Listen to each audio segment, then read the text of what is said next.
Welcome to today's quick guide on refreshing your Gmail profile. Whether you're aiming for a cleaner look or prioritizing privacy, removing your profile picture is simpler than you might think. Let's walk through the updated process step by step. Start by opening the Gmail app on your device. Once you're in, glance toward the top right corner of the screen. You'll spot your current profile photo there. Tap on it. This opens a menu with details about your account. Next, tap directly on your profile photo again. This action takes you to the profile management screen. Here, you'll notice a remove option at the bottom left. Give it a tap. A confirmation prompt will pop up, asking if you're sure about deleting the picture. Confirm by selecting Remove once more. And just like that, your profile picture is gone. Your Gmail will now display the default icon, a clean, minimalist letter against a colored background.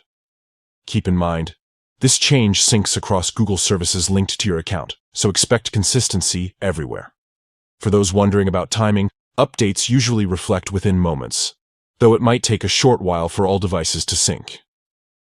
If you ever want to add a new photo later, the process is just as straightforward. Head back to your profile settings and upload a fresh image. That's all there is to it. A streamlined profile in just a few taps. If this guide helped, consider liking this video to support our channel. Don't forget to subscribe for more quick tips on managing your digital life. Thanks for watching, and catch you in the next tutorial.